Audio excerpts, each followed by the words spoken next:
Niseme nisiseme, tuambiane ukweli. Bishop, umesema hapa hii hewa tunavuta ni bure, lakini vile hawa watu ya tangatanga wanaendelea, hii hewa haitakuwa bure kila siku. Iko hapa siku mbele tutakuja kuwekewa ushuru ya kupumua, na kwa sababu bado ni bure, wacha nitumie hewa yangu yeo ya bure kabla Zakayo anifikie. Niseme nisiseme, Mheshimiwa Ochanda, nimekuangalia hapa mbele ukizungumza nikashangaa kama huu ni ule Ochanda nilikuwa naona Chungwa hausakilia juu ya tiketi ya chama cha ODM. Sikutambui tena ndugu yangu, wewe umekuwa mtu tofauti sana, kwa sababu safari ya watu wa ODM, chama chetu baba amekijenga juu ya msingi ya kutetea wananchi hawa ndio wadosi wetu hawa. Mheshimiwa Ochanda, wewe unakuja unatuambia ati tunahitaji ushuru kwa sababu ya barabara. Hiyo barabara iko wapi? Edi amekutajia hapa budget ya saa hii haina barabara. Unatuambia JSS walimu wameandikwa kutoka hata na serikali ya Moi, hakuwa anatuletea hii ushuru mnatuletea. Mimi nikisoma hii budget Ochanda, najua hujasoma ndio maana unasema hivi vitu. Naangalia hii budget.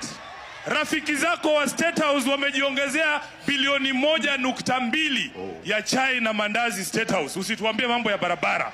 Ameongeza shilingi 678 million shillings ati inaenda kwa ofisi ya Gashagwa. Nyumba tulijenga na shilingi milioni 400, mnaenda kurepair na shilingi milioni 600. Shame on you. Mnatuambia nini bwana? What are you telling us? Bishop, usione damu inachemuka, hivi ndio nakuanga. Na lazima tuambiane ukweli hapa. Treasury wale wanatukandamiza, wanaleta hizi ideas za kukandamiza wananchi. Wamejiwekea bilioni 6 ya chai na mandazi, ndio kina Ndii wakule huko wakinona wanatutapikia. Wanasema leo ati nyinyi mtaongea tu kwa mtandao halafu mtanyamaza, kwa sababu ndiye anajua pale Treasury amewekewa polisi na huyu PS Raymond Omolo. Wale walikuwa wanatupiga tear gas wanachunga Ndii. Wanajua tukienda pale watatupiga risasi. Tunataka huyo Ndii atoke nje, aongee akiwa kwa barabara, atusi wa Kenya jinsi ambavyo wanatusi wananchi. Yaani hii serikali imekuwa mbaya mpaka watu kama Rigathi Gachagua wanaanza kukaa kama watu wazuri. Mpaka yeye ndiye anawaambia muache kuonyesha wananchi madharau. Inawezekanaje Rigathi ndiye ana akili kwa hii serikali? Inawezekanaje? Na tunataka viongozi walioko kwa serikali wajue kwamba ukiwa kiongozi wa kitaifa, wewe ni kiongozi wa kitaifa.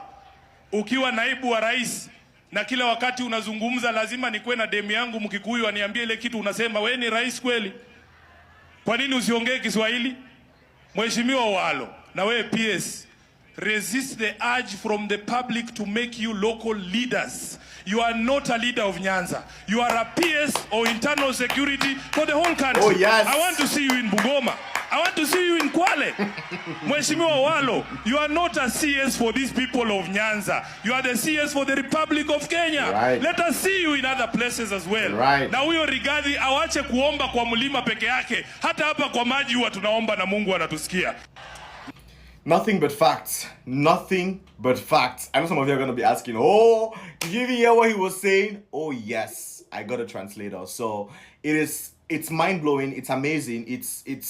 It's what a time to be a youthful person. What a time to be alive. What a time to see that youth have decided to take their future in their own hands. To stand on, I don't know if it's a pulpit or whatsoever I can call it, and address your fellow colleagues, address other important personalities, around the country, call them out for their wrongdoings. It takes a lot from a man, and Mr. Edwin Sifuna, Senator Edwin Sifuna, has been doing this for the longest of time. Bravo.